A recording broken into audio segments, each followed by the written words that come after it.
सावन की झूलों ने मुझको बुलाया, मैं परदेसी घर वापस आया। नमस्कार दोस्तों, आपका स्वागत है अपने चैनल अपो दीपो क्लास ऑफ लाइफ पर। और आप भी चाहते हैं अपना दीपक स्वयं बनना, चैनल से जुड़ जाएं। हाँ, जैसे कि हम देख रहे थे सप्रसंग व्याख्या, हम लोग देख रहे थे सप्रसंग व्याख्या वाले सवाल गद्य खंड। क्या देख रहे थे? गद्य खंड सवाल देख रहे थे। चलिए हम लोग देखते हैं नेक्स्ट। हम लोग 5 सवाल देख रहे, 5 और देखेंगे, टोटल 15 प्रश्न हैं। तो देखते हैं नेक्स्ट कि क्या है। आपका सवाल है, थोड़ा छोटा कर लेते हैं इसको, 1 सेकेंड होल्ड कीजिएगा। चलिए नेक्स्ट है कि जिस पुरुष में नारीत्व नहीं है वह अपूर्ण है। सवाल है कि जिस पुरुष में नारीत्व नहीं है वह अपूर्ण है। तो नारी जानते हैं कि संसार को चलाने वाली, संसार को बनाने वाली जो है वह नारी ही है। और नारी अगर संसार में नहीं हो तो संसार अपूर्ण हो जाएगा, क्योंकि जानते कि नारी से क्या है, नारी ही विभिन्न रूपों में ढल जाती है। वह किसी की माँ बनती है, किसी की बहन बनती है, किसी की बेटी बनती है, किसी की बहू बनती है, किसी की सास बनती है और विभिन्न रूपों को अच्छे से निभा लेती है। इसीलिए नारी यहाँ बता देगा जिस पुरुष में नारीत्व का गुण, जिस पुरुष में नारीत्व नहीं वह अपूर्ण है। और जिस पुरुष में नारी का गुण नहीं है वह अपूर्ण क्या है, तो कैसे है, तो बता देगा। प्रस्तुत पंक्ति जो है अर्धनारीश्वर पाठ से लिया गया। किस पाठ से लिया गया है? अर्धनारीश्वर पाठ से लिया गया। और इसके लेखक जो है वह रामधारी सिंह दिनकर है। कौन है? रामधारी सिंह दिनकर। याद रखिएगा कि पंक्ति जो है अर्धनारीश्वर से लिया गया, इसके लेखक है रामधारी सिंह दिनकर। और इसमें बताया गया है, दिनकर जी कह दिए हैं, क्या कहे हैं?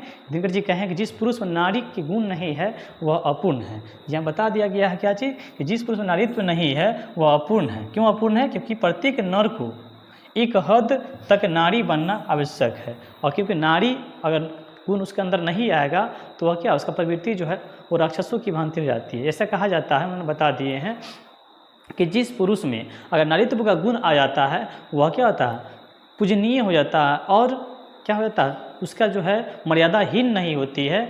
इस प्रकार इसलिए जो है पुरुष को नारी का गुण अपनाना चाहिए। और जिस स्त्री में नारी का गुण अगर नहीं होकर पुरुष का गुण आ जाए तो वह राक्षसी हो जाती है। क्योंकि जानते हैं कि पुरुष जो है वह तुरंत गुस्सा कर लेता है, उसके अंदर दया की भावना कम होता है, ममता की भावना कम होता है, और वह विभिन्न परिस्थितियों को वह सही से झेल नहीं पाता है। मतलब झेलता है लेकिन उतना सही से ढंग से नहीं कर पाता। जिस तरह लड़की और जो नारी कर लेती है उसको वह सही से पालन नहीं कर सकता। वही बता दिया गया यहाँ पे कि प्रत्येक नर को एक हद तक नारी बनना पड़ता है। क्योंकि गांधी जी ने अपने जीवन के अंतिम दिनों में नारी की साधना की थी। और जैसे गांधी जी भी जो थे क्या थे, अंतिम दिनों में, जीवन के अंतिम दिनों में नारी के गुण को अपना लिए थे। तो लिखने सवाल अगर आ जाएगा ऐसे लिखने के लिए तो सीधी सी बात लिखना अपनी भाषा में कि प्रस्तुत पंक्ति जो है अर्धनारीश्वर पाठ से लिया गया है और इसके लेखक जो है रामधारी सिंह दिनकर हैं। क्लियर है? और इसमें क्या बता दिया है कि नारी का गुण, और जिस पुरुष में नारी का गुण आ जाता है वह पूजनीय हो जाता है, उसका मर्यादाहीन नहीं होता है। लेकिन जिस पुरुष का गुण किसी नारी में अगर आ जाए तो वह राक्षसी वाला प्रवृत्ति हो जाती है। इसीलिए गांधी जी भी क्या, अंतिम दिनों में, अपने जीवन के अंतिम दिनों में नारी का गुण अपना लिए थे। क्लियर है? क्योंकि नारी सदैव पूजनीय होती है, इसलिए नारी को कहा जाता है देवी। क्या कहा जाता है? देवी। क्योंकि जानते हैं कि नारी जो है संसार को चलाती है। नेक्स्ट सवाल देखते हैं हम लोग कि आदमी, यहाँ पे सवाल है कि आदमी यथार्थ को जीता नहीं रचता भी है। क्या है? आदमी जो है यथार्थ को जीता नहीं और उसकी रचना भी कर देता है। कैसे कर देता है तो समझते हैं कि प्रस्तुत पंक्तियाँ जो है पाठ्य पुस्तक जो है हंसते हुए मेरा अकेलापन, किस चैप्टर से लिया गया है? हंसते हुए मेरा अकेलापन। और इसके लेखक जो है मलयज जी है। कौन है? मलयज जी। क्लियर है? हाँ, बताए थे ना, ट्रिक भी लिखाए थे, ट्रिक भी बताए भी थे। देखिए आप प्ले लिस्ट में देखिएगा, ट्रिक वाला जो आपका चैप्टर का नाम बस 5 मिनट के अंदर आपको याद हो जाएगा। 5 मिनट तो ज़्यादा बोल दिए, 2 मिनट में याद हो जाएगा। ट्रिक के साथ है। इसके लेखक कौन है? मलयज। उन्होंने बता दिए हैं, जिस लेखक ने जीवन यथार्थ को स्पष्ट किया है कि हर व्यक्ति अपने जीवन के यथार्थ का निर्माता होता है। और प्रत्येक व्यक्ति जो होता है अपने जीवन में यथार्थ का निर्माता है। अपनी वह जीवन के यथार्थ खुद रच सकता है। कैसे रचेगा? तो सीधी सी बात है कि व्यक्ति जो है संघर्षशील व्यक्ति श्रम और शक्ति से, और व्यक्ति जो है अपनी परिस्थिति को बदल सकता है। जिस वस्तु संघर्ष कर रहा है, कठिन परिस्थिति को झेल रहा है और उसको झेलते हुए अगर आगे बढ़ रहा है तो आने वाले समय अपनी वह स्थिति दशा को बदल सकता है। इसीलिए कहा गया है वह कठोर यथार्थ को कोमल बना देता है। क्योंकि जब वह कठिन से कठिन संघर्षों को झेल लेगा तो क्या अपनी मंजिल को पा लेगा। तो यथार्थ को क्या किया, वो बनाया नहीं, उसको रचना कर दिया है, उसको जिया, साथ में क्या किया, उसको जीवित किया है, लेकिन साथ में जीवित करने के बाद ही उसको उसकी रचना भी कर दिया है। जैसे सुने ना कि रुकना कभी सीखा नहीं, झुकना हमें आता नहीं, जब तक है जान, क्या है, बढ़ते रहेंगे अपने कदम, अर्थात रुकना कभी सीखा नहीं। तो जो यथार्थ रचना करते हैं वो रुकते नहीं है, अपने मंजिल पर, अपने पथ पर बढ़ते रहते हैं। क्लियर है? आगे देखते हैं नेक्स्ट सवाल। नेक्स्ट है, उन्हें चाहिए कि वे उन विधियों का उल्लंघन करें, परंतु औचित्य का ध्यान रखना चाहिए, क्योंकि आवश्यक एवं अनुचित प्रयत्न कभी न्यायपूर्ण नहीं माना जाता है। कभी कभी ऐसा होता है जो आवश्यक और अनुचित जो होता है वह न्यायपूर्ण नहीं माना जाता है। तो ये प्रस्तुत पंक्ति जो है किससे लिया गया है? इसके लेखक जो है भगत से। क्या है? भगत सिंह। एक लेख और एक पत्र चैप्टर से लिया गया, उसके लेखक जो है भगत सिंह है। कौन है? जानते हैं जो भगत सिंह हैं उनको शहीद आजम कहा जाता है। क्या कहा जाता है? शहीद आजम, क्योंकि उन्होंने देश की आज़ादी के लिए अपने आप को क्या कर दिए? शहीद कर दिए, कुर्बान कर दिए। और 23 वर्ष की उम्र में, कितने वर्ष की उम्र में? 23 वर्ष की उम्र में जो है उन्होंने क्या किए? उन्हें फांसी दे दिया गया। क्या दे दिया गया? फांसी।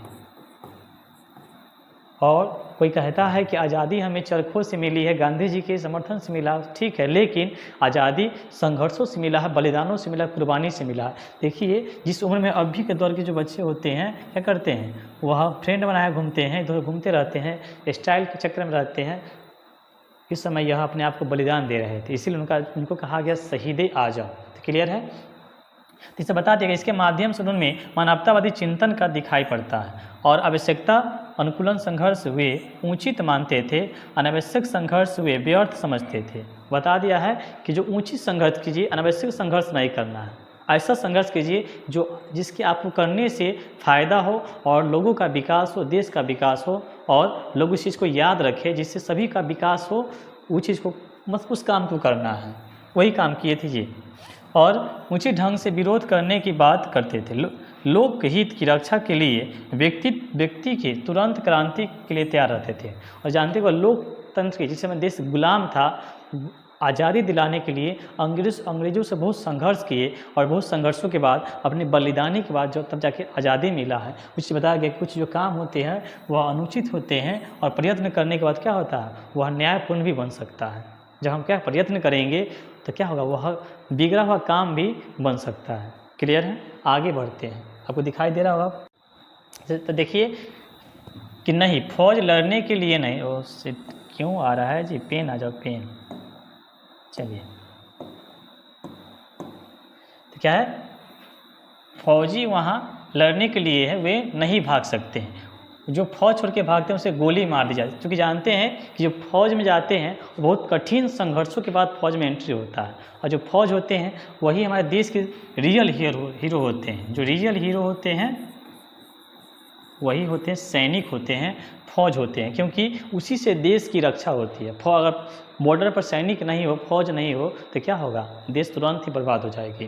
तो ये प्रस्तुत पंक्ति जो है कांकी मोहन राकेश द्वारा सिपाही की माँ शीर्षक से लिया गया है। ये चैप्टर जो लिया गया है पंक्ति मोहन राकेश इसके लेखक है और चैप्टर का नाम है सिपाही की माँ। क्या नाम है? सिपाही की माँ।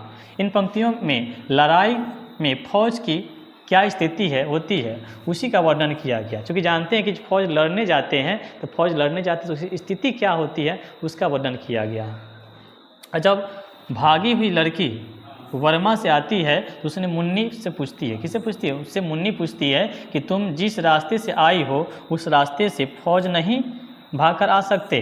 तब लड़की उत्तर देती है कि नहीं, फौजी वहाँ लड़ने के लिए जाते हैं और वह भाग नहीं सकते। देखिए तो उसको अपनी भाषा में समझते हैं। तो ये प्रस्तुत पंक्तियाँ जो है आया कहाँ से? सिपाही की माँ चैप्टर से। इसके लेखक मोहन राकेश है। वहाँ पे एक लड़की है जिसका नाम है, एक लड़की वहाँ से भाग के आई है बर्मा से। कहाँ भाग के आई? यहाँ अपने भारत में भाग के आई है। और वहाँ पे क्या हुआ? मुन्नी जो है पूछ रही उस लड़की से, जिस रास्ते तुम भाग कर अपने यहाँ आए हो मेरे देश में, उस रास्ते क्या फौजी वहाँ पे कैद, वह भाग के नहीं आ सकते हैं? तो वहाँ पर मुन्नी बताती है कि क्या है कि जो फौजी वहाँ बॉर्डर पर लड़ने के लिए है, वहाँ भाग नहीं सकते हैं, भले वह अपने आप को बलिदान दे देंगे, कुर्बान कर देंगे, शहीद हो जाएंगे, लेकिन वहाँ पीठ दिखाकर वहाँ से भागेंगे नहीं। इसलिए बता दिया कि फौजी वहाँ लड़ने के लिए गए हैं, वह क्या कर सकते हैं, भाग नहीं सकते हैं, वह भले वह गोली खा के वहाँ पर शहीद हो जाए, लेकिन वहाँ से भाग वह नहीं सकते हैं। क्लियर है? तो कहाँ से लिया गया है? सिपाही की माँ चैप्टर से। यहाँ वही चीज़ बता दिया गया यहाँ पे। तो देखिए नेक्स्ट सवाल देखते हैं, आपको आशा करते हैं आपको समझ में आ गया होगा।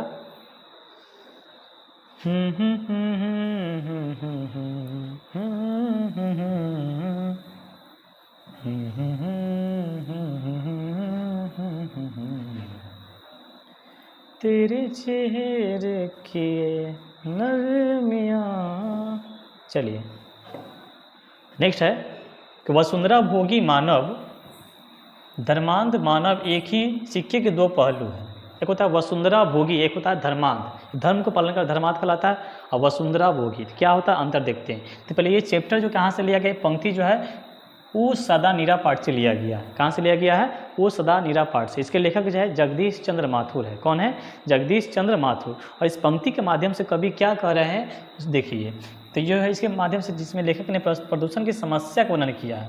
मुख्य रूप से बताया गया प्रदूषण के बारे में, और भोगी और योगी दोनों ही एक ही प्रदूषण फैलाने का काम करते हैं। जो भोगी होते हैं योगी होते हैं, चूँकि जानते हैं कि भोगी होते हैं जो क्या है, काम अपने सांसारिक मोह माया से जुड़े होते हैं। जो योगी होते हैं वह मोह माया को तोड़कर बंधन से मुक्त रहते हैं।